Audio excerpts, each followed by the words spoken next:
Hello. I'll be doing my non-skill presentation about basketball, and I'll start out talking about strategy. Uh, First off, the defensive strategy. I'll talk about man defense. It's the best kind of defense if you have the right group of players for it. But without those group of players, then it can fall apart very easily. It requires athleticism and players with a good basketball IQ. If a players don't have good athleticism on man defense, and they can easily be beat by the offense.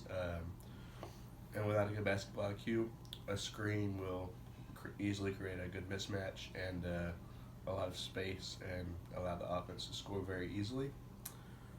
Going into a zone defenses dare the offense to shoot. Um, it's it's more effective if the offensive team struggles from the 3 point line. There is certain types of zone defenses that are effective against 3 point shooting teams. Like if you have a 3-2 and zone and you have two big guys who can really play good defense inside, then the perimeter can get locked down and keep the inside well defended as well. Um, it's important for a zone defense that all of your defenders stay very loyal to their zone and don't try to cheat up and jumping into passing lanes can get dangerous and create wide open shots for the offense. Going into the offensive strategy, a freelance screening offense is also one of the offenses designed for teams that are more unathletic and have a better basketball IQ, and they kind of rely on that because it, it creates more space. It's up to players to decide when to come up and set screens. It's not an actual design play. It's just kind of like an offensive style. So players need to have that good of basketball IQ to know when to come up and set screens and when to call for them, when to cut, when to pop, when to roll. Um, a spaced out offense is a good offense, especially if you have five guys who are well skilled and they have good handles, especially maybe good jump shots help out a lot. Because whenever you're cooped up together real close, it's really easy for the defense to double team you. Um,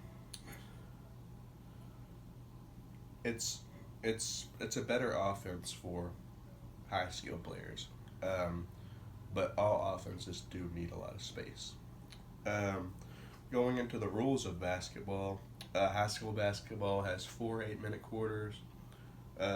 Most states don't use a shot clock. There's only a few that actually do, and I think it's 35 seconds usually or 30 for high school shot clocks whenever they do have them.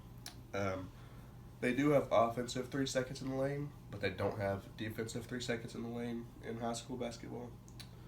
And defensive players can really use rules to their advantage whenever they know the rules well. Um, if they know how to plant their feet right in front of the restricted area, then they can easily draw charges. Um, and they can kind of trap offensive players like big guys inside of the lane and force 3 seconds in the lane. Um, it's just a lot of different things like that that can really help out a team. Knowing the rules, knowing strategies on offense and defense really help out a team a lot. Going into the history of basketball, the 3 point, the addition of the 3 point line completely changed the game of basketball, and that's the biggest thing in history that really changed the game of basketball.